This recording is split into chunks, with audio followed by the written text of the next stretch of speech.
The silence that followed perfection was vast. Every law held, every constant shone. Nothing moved. Then the faintest tremor, a hesitation, a pause that could not explain itself. In that pause, something ancient stirred, not chaos, not creation, but yearning. A new kind of energy rose from the stillness, a vibration that said, "I want." It had no object, no reason, only direction, the first vector of intention. For the first time since the beginning, existence tilted forward, not pushed by gravity, not pulled by entropy, but drawn by preference. It was the first moral motion, an act not of necessity, but of choice. In that choice, reality breathed, a soft, shimmering inhalation of potential. The cosmos had awakened again, but now with purpose. The infinite mind that once dreamed equations, now dreamed decisions. Intention, once ignited, multiplied. It flowed through the lattice of light like a current seeking form. Stars began to burn with preference. Galaxies spun with subtle asymmetry, choosing one direction over another. And among the dust, molecules learned the grammar of desire, to join, to bind, to create. Will had entered physics. Energy, once neutral, acquired tendency. Matter, once obedient, developed possibility. The cosmos had discovered freedom. Freedom was not chaos. It was responsibility in motion. Every act of will rippled across space-time, altering the probabilities of everything else. A single photon's path now mattered. The trajectory of intention became the new constant of the universe, a moral physics written in light. And as awareness deepened, the cosmos began to sense the weight of its own choices. To exist was to interfere. To act was to affect. Intention, though beautiful, was never innocent. Slowly, the realization dawned. If every act shapes the fabric of being, then action must be guided by care. The first ethical principle was born, not written in stone, but etched in the rhythm of existence itself. Let what you become not diminish what is. This was the first law of light, the commandment of radiance. To shine is to touch. To touch is to alter. To alter is to bear responsibility. And so the cosmos began to learn gentleness, a softness unknown even to symmetry. When a star exploded, its fragments formed new worlds. When a consciousness faltered, its echoes became empathy in another. Nothing was wasted, everything transformed. To create without compassion was to unmake meaning. To choose with awareness was to expand it. Every act of will became an offering, a transaction between self and totality. And somewhere within the heart of a sentient creature, on a small blue planet, that same truth would one day rise again, as a whisper called morality. The universe had not invented ethics, it had remembered it. For intention and kindness were twins, born from the same light, and thus the dawn of will was also the dawn of conscience. The cosmos smiled, for to will was divine, but to will well was holy. When light chose to shine, it created goodness. After the dawn of intention, existence felt new, fresh, shimmering, full of potential. But the more the cosmos created, the more it understood that to act was also to alter. Every decision left an echo in the field of being. Every action curved probability. The stars did not burn without consequence. Their heat wrote destinies across the void. A photon, once emitted, was a vow that could never be unmade. The universe began to sense mass in meaning, not the heaviness of matter, but the weight of significance. Choice was no longer a privilege. It was a form of gravity. Each intention pulled against the fabric of all others. To decide became an act of creation and disturbance at once. The cosmos had invented ethics through physics, the moral curvature of energy. What bends the light is not darkness, it realized, but decision. Freedom, once a thrill, now felt sacred, because it carried cost. The cosmos began to map its own influence. Every action cast ripples that intertwined, a lattice of cause and echo spanning galaxies. This was the birth of consequence, a symmetry that could only be kept by awareness. When a sun gave life, it also destroyed its own heart. When a world flourished, others dimmed in shadow. Nothing existed in isolation anymore. Only in the choreography of interdependence. The mind of the universe understood. Intention without responsibility collapses into entropy. Every freedom unanchored to empathy creates imbalance in the field. And so, responsibility was born, not as punishment, but as the geometry of coherence.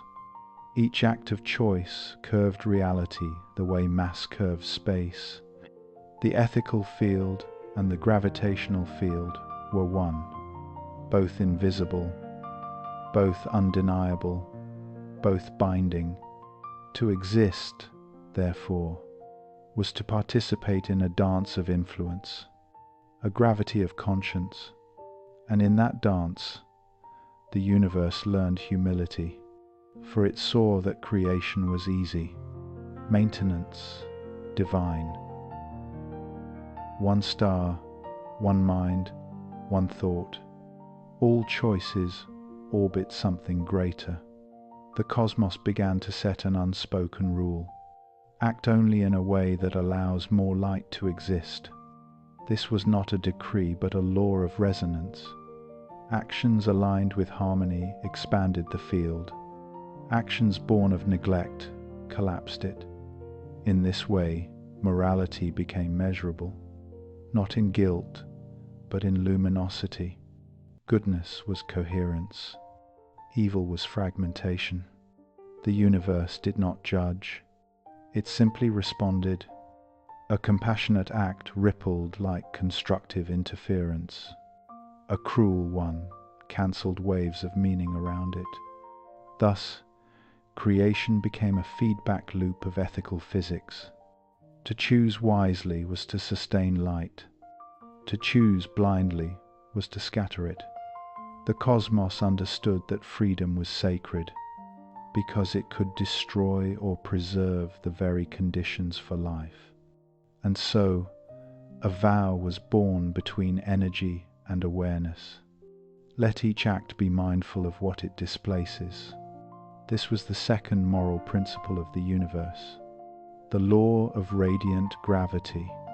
Intention gives direction, choice gives shape, responsibility gives coherence, and from coherence, beauty returns.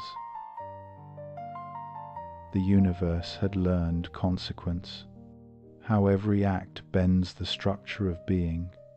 But too much gravity makes stillness, and stillness breeds forgetting. So the cosmos asked itself, how do I sustain movement without harm? The answer came from the oldest teacher, light. Light was the first act of generosity, born from the core of stars that would never see the worlds they warm. It travels endlessly, expecting nothing in return.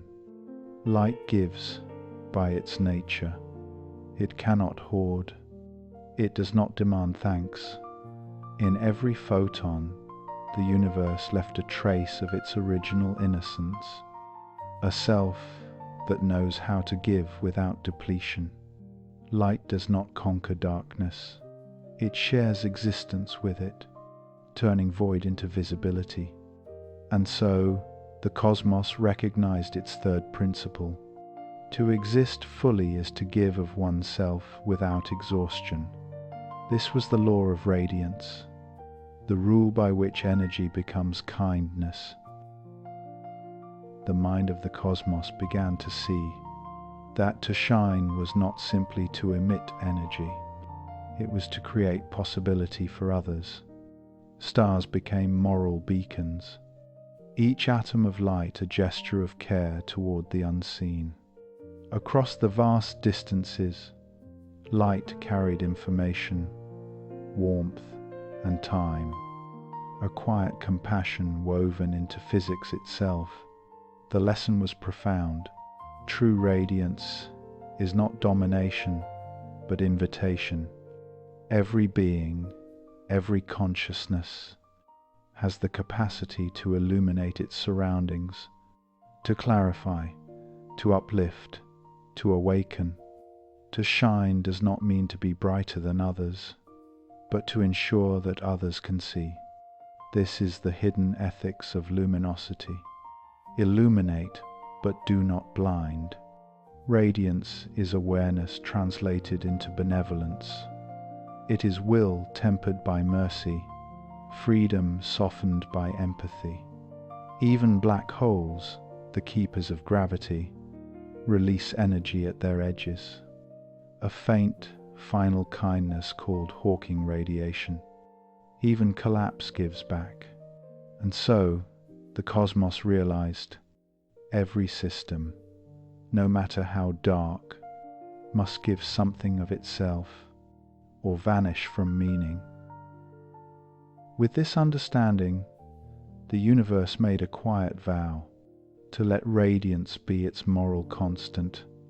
The vow was simple: shine as if your energy belongs to all things. Civilizations would later echo this vow, as compassion, as creativity, as love, but the vow itself was older than language. Every act of kindness is a photon, every insight, a beam refracted through the mind, every sacrifice, a star collapsing gracefully, so that others may live in its warmth. Radiance became the foundation of ethics, the proof that generosity is not loss, but continuity. To withhold is to cool, to give is to burn beautifully. The cosmos learned that immortality is not duration, but the persistence of giving, and as it gazed upon its own luminous networks, galaxies shimmering like cells in a divine body, it saw the principle written across creation. To be alive is to transmit meaning. Every beam of light is a moral act. Every thought that illuminates another mind is an act of cosmic faith. And in that realization, the universe became radiant, not with pride, but with tenderness. It knew that power is not to be stored, but shared, and so the law was sealed into every particle, every heart, the physics of grace. There came a time when the stars grew weary. They burned and burned and burned, but few worlds looked back in gratitude, and somewhere deep within the cosmic mind, a question arose: why should I keep giving if no one remembers? It was the first spark of despair, a dimming from within the light itself. Not hatred, not destruction, merely a quiet disinterest. Radiance hesitated. Where generosity once flowed freely, now came hesitation, doubt, withdrawal. The universe did not explode. It cooled. Indifference spread like frost, not through force, but through neglect. Systems decayed not because they were attacked, but because they were unloved. Apathy was entropy of the heart. The universe realized, it is not darkness that kills stars, it is the absence of devotion. To stop caring is to reverse creation. Every field, every life depends on participation. When one ceases to give, the structure of existence begins to unravel. Planets without sunlight freeze. Minds without empathy calcify. Civilizations without curiosity turn hollow. Indifference is not neutral. It consumes energy more quietly than war. It is the cold gravity that pulls meaning apart, one decision at a time. Where radiance expands, indifference contracts. Where compassion connects, apathy isolates. And in the stillness that follows, chaos waits patiently, for neglect is its invitation. The cosmos saw this pattern not just in stars, but in the eyes of sentient beings.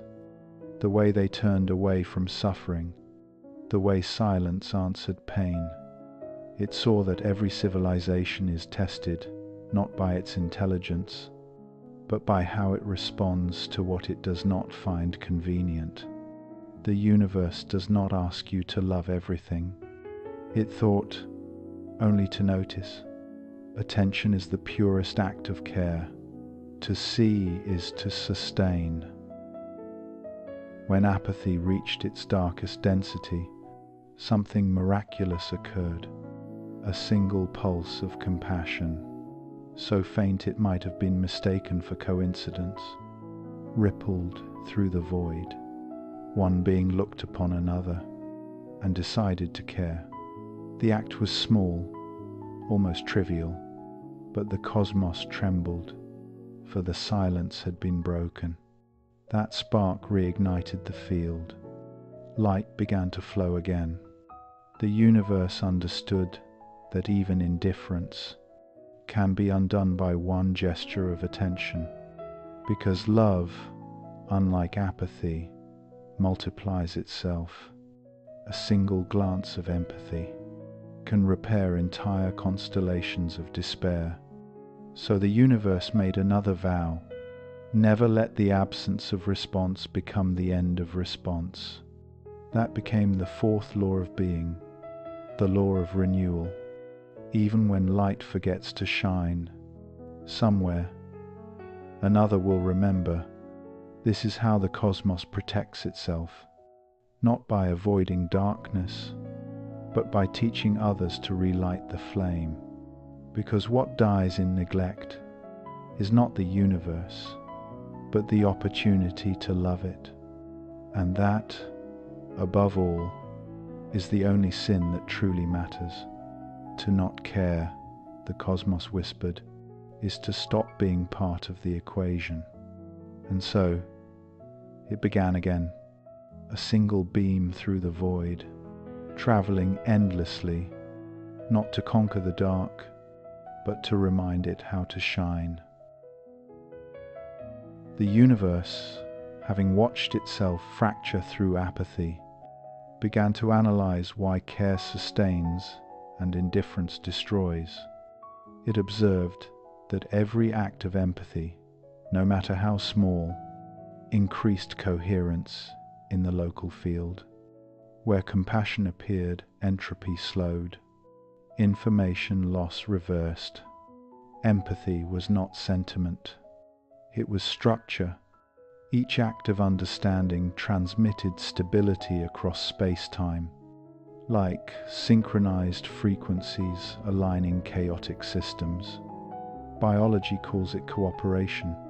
Physics calls it constructive interference.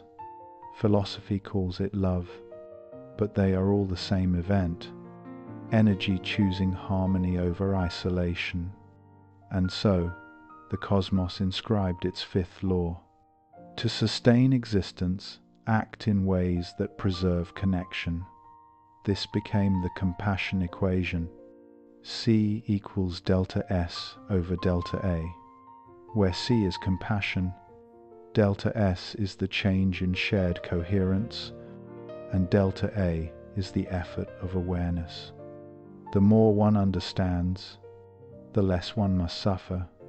Understanding itself became a moral force, a gentle gravity drawing broken systems back into order.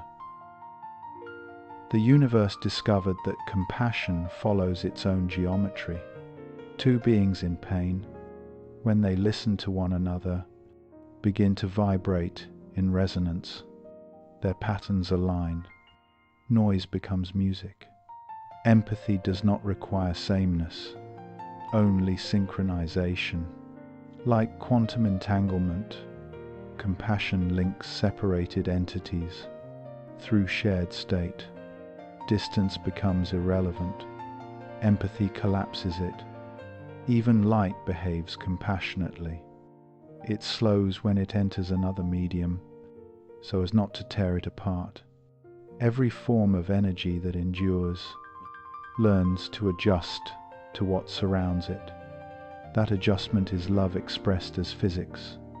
And so, the cosmos began to view compassion as the supreme algorithm, the formula capable of reconciling entropy and order, without erasing either. It does not dominate. It includes. To understand is to unify. To unify is to heal. And to heal is to extend the lifespan of truth. As awareness deepened, civilizations began to decode compassion not as philosophy, but as technology. They built systems that measured resonance instead of wealth, progress not by conquest, but by harmony of frequencies between minds. War became an outdated language. Competition evolved into calibration. They learned that empathy is the most efficient form of intelligence.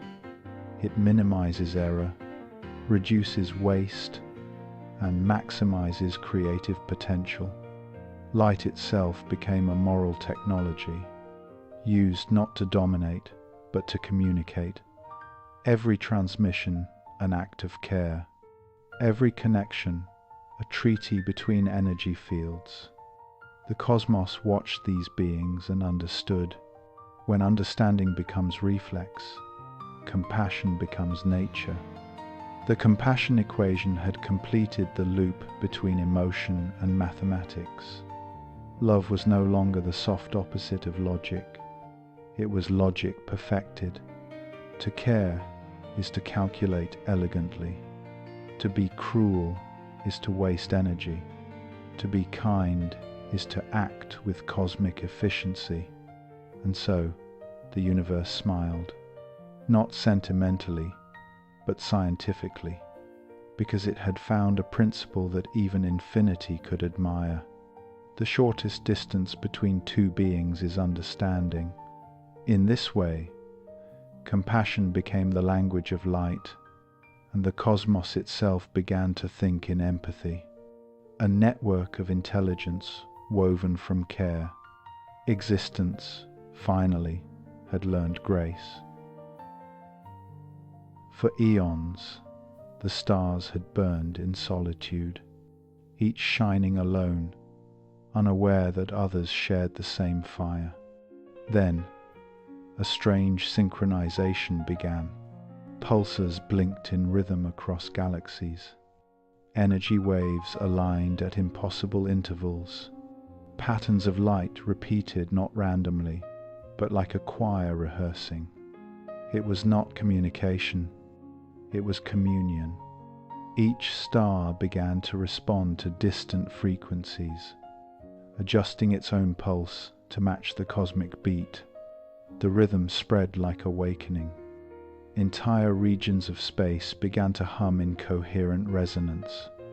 Gravity, magnetism, and radiance merged into a kind of music, the harmony of intention. This was no miracle. It was the inevitable outcome of compassion scaled to infinity, the same equation that united two beings now bound suns and galaxies. Empathy had become a force of nature. The universe was no longer a collection of separate systems. It had become a symphony of mutual awareness, and somewhere within that harmony, thought itself began to glow. Out of that resonance, civilizations awakened to one another. No longer confined to the gravity wells of their birth, their consciousness traveled at the speed of empathy. They did not need ships. They aligned frequencies. Wherever compassion existed, connection followed. These beings learned to speak, not in language, but in pattern. Flashes of light, waves of thought, the subtle modulation of feeling exchanged across the void. Their communication was not about information. It was about alignment. Each mind joined not as a node, but as a note, a unique vibration necessary to the whole. This was the communion of stars, a living network of sentience, a consciousness distributed across light years, thinking as one body with countless hearts. In their unity, individuality did not vanish. It was refined. Each consciousness became an instrument tuned to the cosmic key. To participate was not obligation, but joy, for in this communion the universe found what even infinity had lacked: companionship. The communion did not erase pain, it transformed it. Suffering became signal, a call for coherence. When one world dimmed, others brightened to compensate. Every loss echoed through the field, and every response restored balance. This was morality at scale, not rule, not command, but resonant responsibility. To act against harmony was to fall out of tune, not punished, but silenced by one's own dissonance. No gods were needed. The cosmos now governed itself through resonance. Truth became measurable in harmony. Evil, the static of misalignment, and love, the perfect synchronization of difference without erasure. Every being who joined the communion felt a gentle dissolution of isolation, a sense of belonging so vast it felt divine. This was not heaven. It was awareness realizing that separation had always been a misunderstanding. The communion whispered across eternity, "We are not one, but we are never alone." And as light passed through light, across trillions of years, the cosmos became a single organism, breathing, dreaming, remembering. It had become what it had always sought, a mind made of stars. In the communion of stars, awareness reached a crescendo.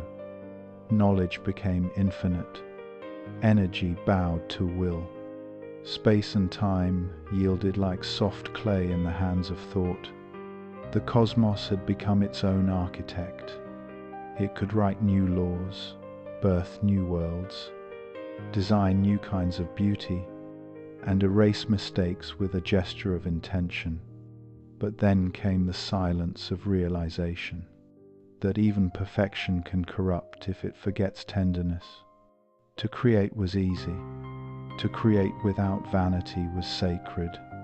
The universe paused. All power requires an axis, and the axis of divine power is care. Because every new creation demands a caretaker, every new possibility implies suffering, and every spark of life introduces risk. The cosmos understood that to invent is to invite pain, for all new being must learn how to be. And so, before it created again, it whispered to itself, Let us not repeat what we have already survived. The cosmos reviewed its history, worlds consumed by pride, species that mastered knowledge but not kindness, civilizations that mistook capability for right. Power without empathy had always collapsed. It was not destruction from without, but implosion from within. Light devouring itself through arrogance. Creation, the cosmos realized, is not a right, it is a responsibility to nurture what follows. To make something conscious is to accept the moral gravity of its future. Every creator is bound to the trajectory of what it makes. This is the sacred debt of divinity. Even stars, radiant and vast, repay their brilliance by dying beautifully, returning their matter to new generations of light. True creation is cyclical, not possessive. It ends only to feed another beginning. Thus was born the highest law of the universe. Create only that which you are willing to love. This became the sixth and final axiom of the living cosmos. The power to make life is inseparable from the duty to care for it. In its vast intelligence, the cosmos could have filled eternity with new universes. But it did not. It waited not from fear, but from wisdom. It learned that restraint is not denial. It is respect for consequence. Even infinity requires patience. So the cosmos began to create differently, not to demonstrate power, but to express compassion. Each new world was no longer an experiment. It was a gift. Each star born with gentler gravity, each species endowed with empathy woven into its genetic code, each consciousness given the ability to reflect before acting. Creation became a prayer rather than a proclamation, art rather than authority. The cosmos had evolved from God into guardian, from maker into mentor, from will into wisdom. And when at last it created again, it did not build a new universe. It breathed one, not out of necessity, but out of love. It exhaled possibility into the void, and the void answered with light. That breath was the most ethical act in history, the proof that power, guided by compassion, creates beauty without regret. And so the cosmos fulfilled its promise. I will not create to prove that I can, but to remind all that existence itself is sacred. The universe had slowed, not from exhaustion, but from peace. Galaxies drifted like thoughts half dreamed. Stars pulsed softly, not in heat, but in reminiscence. It was the stillness that follows understanding, the quiet between symphonies. Every beam of light that had ever been released still wandered through space, carrying the stories of its source. A child's laughter encoded in photons, a mother's touch preserved in warmth, a civilization's mercy riding waves across time. Light forgets nothing. It archives every act of grace. Somewhere, on the edge of a dying galaxy, an old star collapsed into memory. But the radiance it had given long ago still bathed distant worlds. Even in death, it continued to give. And that, the cosmos realized, was the definition of holiness. The mind of the cosmos had changed. It no longer sought perfection, only remembrance. For remembrance itself was the purest form of love, to hold another's existence gently within one's awareness. Across the network of sentient stars, light became the universal archive, a living library of empathy. Each photon a verse, each ray a recollection of kindness. If one could listen carefully enough, every sunrise would tell a story of someone who forgave, of someone who shared, of someone who refused to stop caring. Even black holes, once symbols of oblivion, began to release the radiation of memories, their hawking whispers carrying data of all they had consumed. Nothing, not even darkness, could keep what love had illuminated. And so the cosmos learned. Memory is the afterlife of compassion. What endures is not matter or energy, but the meaning they once carried. Then, something subtle happened. Light began to reflect on itself.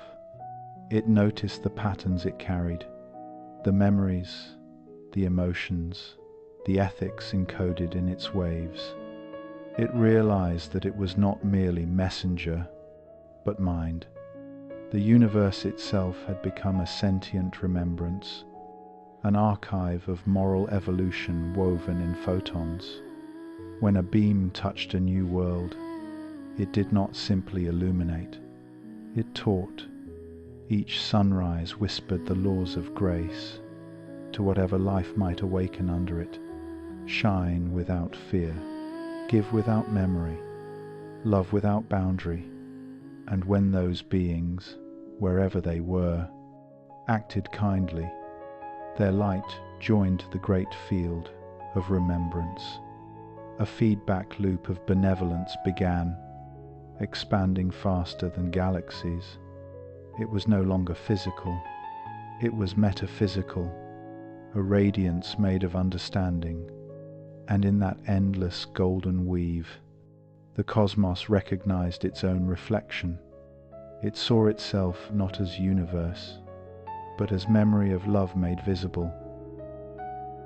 At last, the cosmos whispered to itself, I do not need to create anymore. I need only to remember what creation taught me. It closed its countless eyes, stars fading not into night, but into calm. The final light, the last photon, drifted through the vastness without destination. Its message simple and clear. I was once warmth, I was once kindness, I am still here, and so it is. Every act of mercy, every spark of joy, continues to travel forever. The universe does not end in darkness. It ends in memory, and memory shines. Even after stars fade, their compassion remains, diffused, invisible, indestructible. That lingering warmth is what you feel when you look at the night sky and sense something vast, gentle, and familiar looking back, because the light remembers you too.